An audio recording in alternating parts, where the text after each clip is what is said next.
요한복음과 신앙 111번째 시간으로 요한복음 15장 15절에서 17절 말씀 가지고 이렇게 삽시다 라는 말씀의 제목으로 주신 은혜 같이 나누길 원합니다. 을사년 새해 주님 복 많이 받으시길 바랍니다. 을사년인 올해 중소기업청에서 뽑은 사자성어가 있습니다. 인내외양이라는 사자성어입니다. 그 말의 뜻은 인내심을 발휘해서 어려움을 이긴다라고 하는 뜻을 가지고 있습니다. 대한민국이 참 어려운 때를 지나가고 있습니다. 정치적으로 어렵고 또 경제적으로도 어렵고 또 무한 여객기 사고로 179명이 희생당해 온 국민들이 애통해하고 있습니다. 그러나 이렇게 어려우면 어려울수록 인내외양, 인내심을 발휘해 어려움을 이기는 우리 모두가 되시길 바랍니다. 한 미국분이 저한테 그런 얘기를 했어요. 대한민국이 비상계엄에 탄핵에 또 무한 여객기 사고까지 정말 큰일 났다고 해서 제가 그런 얘기를 했습니다. 당신 나라는 6.25를 겪어봤는가? 물론 저도 겪어보지 않았습니다.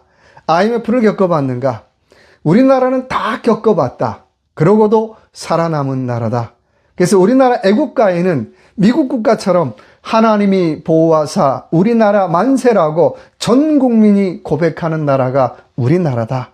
그런 대한민국 쉽게 무너지지 않는다라고 얘기를 했습니다. 그래서 저도 벨소리를 애국가로 바꾸었습니다.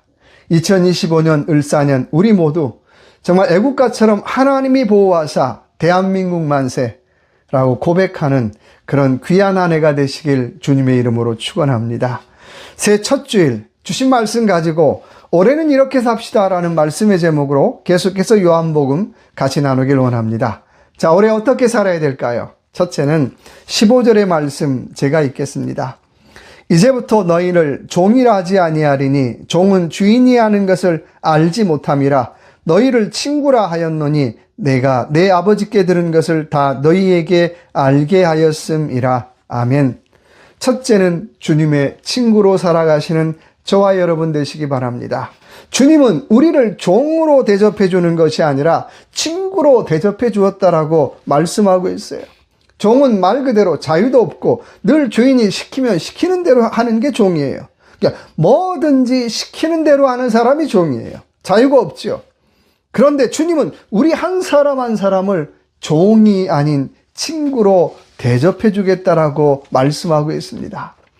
우리가 친구하면 15년 전에 상영된 친구라고 하는 영화가 생각이 납니다.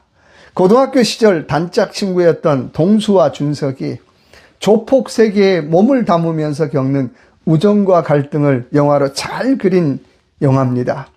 영화의 명대사가 참 많지만 그 중에 하나가 우리 친구 아이가 동수하고 준석이 서로 갈등할 때마다 또 섭섭한 것이 있을 때마다 꼭 내뱉는 말이 야 우리 친구 아이가 이 한마디 말에 다 이해가 되고 다 용서가 됩니다. 그렇듯 오늘 주님도 우리에게 우리 친구 아이가 라고 말씀해 주십니다.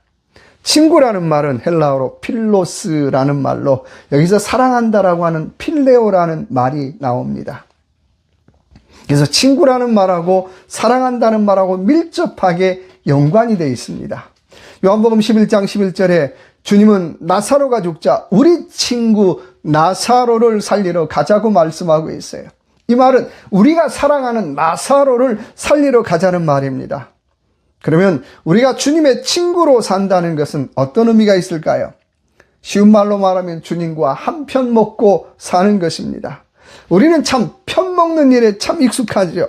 같은 학교 출신으로 한 편 먹어요. 같은 고향으로 한 편 먹지요. 같은 성으로 한 편 먹어요. 심지어는 같은 남자라는 걸로 같은 여자라는 걸로 한 편을 먹습니다. 어떻게 해서든지 우리는 남이 아니라고 하는 것을 증명하고 싶어 합니다. 그러나 신앙은 이런 세상적인 편이 아니라 주님과 한 편 먹고 사는 것이라고 하는 것입니다. 오늘 15절의 말씀에 너희를 친구라 하였노니 내가 내 아버지께 들은 것을 다 너희에게 알게 하였음이라라고 말씀하고 있어요.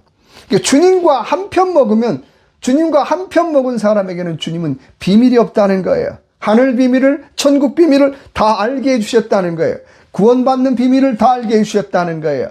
은혜의 비밀을 다 알게 해주셨다라고 말씀하고 있는 것입니다. 오늘 주님은 저와 여러분에게 다시 한번 물으십니다. 너는 누구 편이냐? 너는 누구 편이냐라고 주님은 다시 물으신다라고 하는 것입니다. 그 질문 앞에 주님, 저는 주님 편입니다라고 당당히 고백할 수 있는 저와 여러분의 신앙생활 되시길 주님의 이름으로 축원합니다. 그래서 2025년 좀 어려워도 믿음과 한편되어 사시고 감사와 한편되어 사시고 기쁨과 한편되어 살아가는 우리 모두가 되시길 바랍니다. 친구라는 말은 다른 말로 말하면 나는 주님과 뜻과 운명을 같이 하겠습니다라고 하는 고백이에요.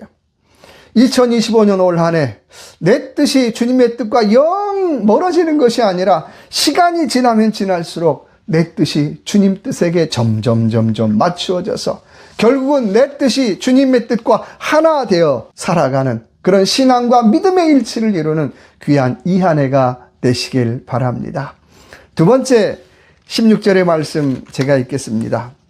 너희가 나를 택한 것이 아니요 내가 너희를 택하여 세웠나니 이는 너희로 가서 열매를 맺게 하고 또 너희 열매가 항상 있게 하여 내 이름으로 아버지께 무엇을 구하든지 다 받게 하려 함이라. 아멘. 두 번째 이렇게 합시다. 택함 받은 자로 살아가십시다. 오늘 16절의 말씀 보니까 주님은 우리를 택하여 세웠다고 말씀하고 있어요. 내가 잘났고 내가 능력 있고 내가 실력 있는 것이 아니라 주님이 나를 택하여 세운 줄로 믿습니다. 세웠다는 말은 헬라어로 히스테미라는 말로 지명하였다, 일으켰다라는 뜻을 가지고 있어요. 주님이 우리 한 사람 한 사람을 지명해서 일으켰다라고 하는 것입니다. 그런데 이 히스테미라는 말 속에는 한 가지 뜻이 더 있습니다. 저울에 달아본다라고 하는 뜻을 가지고 있어요. 여러분 무슨 말일까요? 우리가 일꾼으로 지명받았는데 일꾼으로 잘했는지 못했는지 저울에 달아보겠다라고 하는 거예요. 한마디로 일꾼 값을 잘했는지 달아보겠다라고 하는 것입니다. 저도 목사지만 목사님들 목사값을 잘하고 사십니까? 목사님들이 목사값만 잘하고 살아도 대한민국 정말 괜찮은 나라 될 것 같아요. 저도 매일 건강을 위해서 몸무게는 달아보는데 정말 목사값을 잘하고 사는가? 달아보고 살아가십니까? 나라가 경제가 정치가 이렇게 어려우면 어려울수록 목사들이 목사값을 잘하고 살아야 돼요. 엊그제 일용직 노동자가 TV에 나왔는데 이런 인터뷰를 했습니다. 경제가 너무 어려워서 일감이 떨어진 지 일주일이 넘었다는 거예요. 그리고 집에 쌀이 떨어진 지 사흘이 지났다라고 하는 얘기를 했습니다. 여러분 참 가슴 아픈 일이잖아요. 경제가 그만큼 어렵다는 거예요. 이렇게 어려우면 어려울수록 우리 목사들이라도 목사값을 잘하고 살아야 됩니다. 정말 주님의 저울에 달아 부족함이 없도록 우리는 잘해야 한다라고 하는 것입니다. 마태복음 22장 14절의 말씀에 청함을 받은 자는 많되 택함을 입은 자는 적다라고 말씀하고 있어요. 하나님께서 우리를 천국 사명을 위해서 우리 한 사람 한 사람을 택하시고 임명하셨다라고 하는 거예요. 다른 말로 말하면 우리 한 사람 한 사람에게 사명을 주셨다라고 하는 것입니다. 여러분 교회 다니면서 제일 많이 듣는 말이 무슨 말입니까?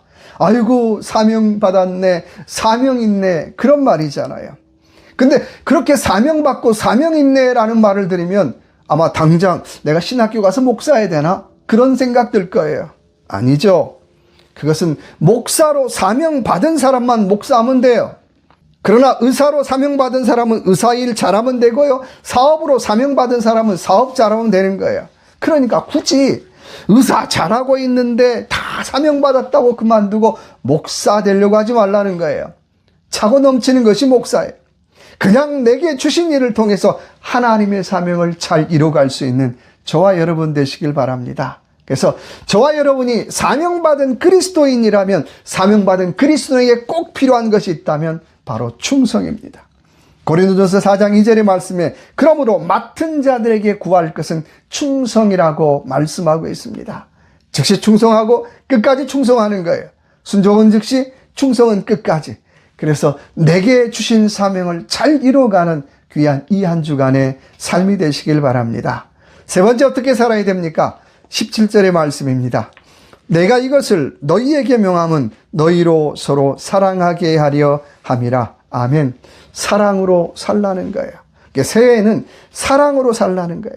사랑이란 말은 우리가 잘 아는 것처럼 아가페, 아가파오죠. 여러분, 아가페, 아가파오의 삶은 어떤 삶일까요? 작가 톨스토이가 쓴 책, 사람은 무엇으로 사는가라고 하는 책이 있습니다. 이 책에서 톨스토이는 세 가지를 얘기하고 있어요. 첫째, 사람은 사랑으로 살아야 합니다.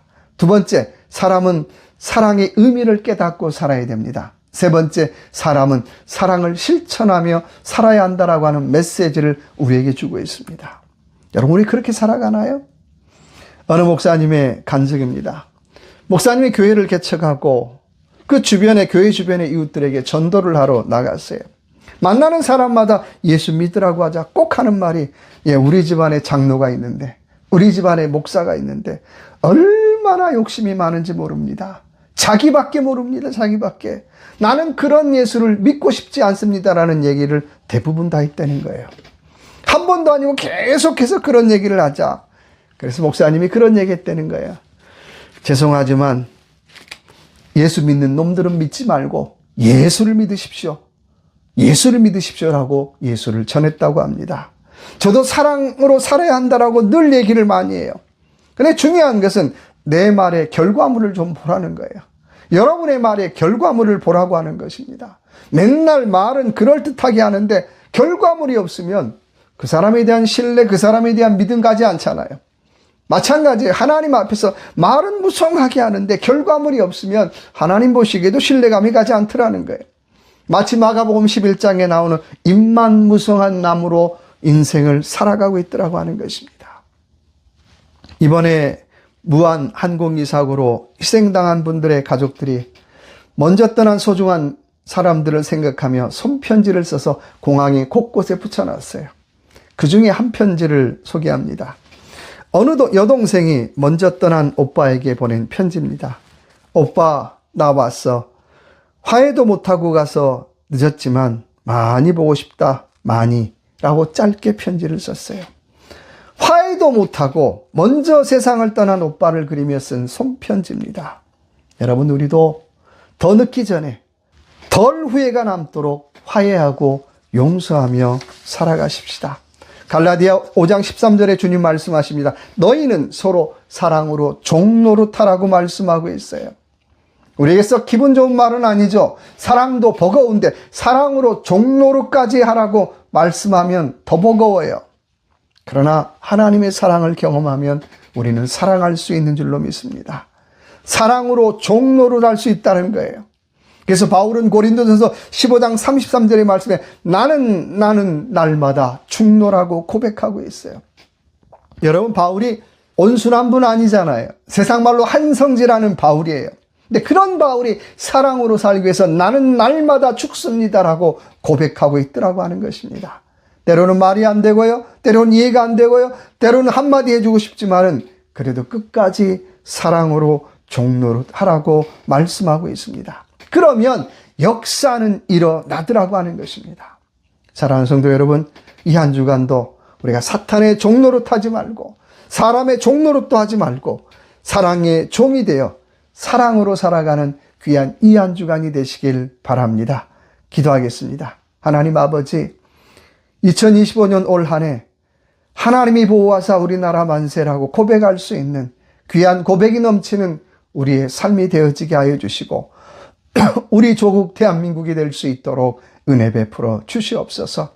원하고 바라옵기는 우리가 사랑으로 살게 하여 주시고 또 우리에게 주신 사명 잘 감당하는 귀한 이 한 주간, 이 한 해가 될 수 있도록 은혜 베풀어 주시옵소서. 함께하여 주실 걸 믿고 예수 그리스도 이름으로 간절히 기도드립니다. 아멘.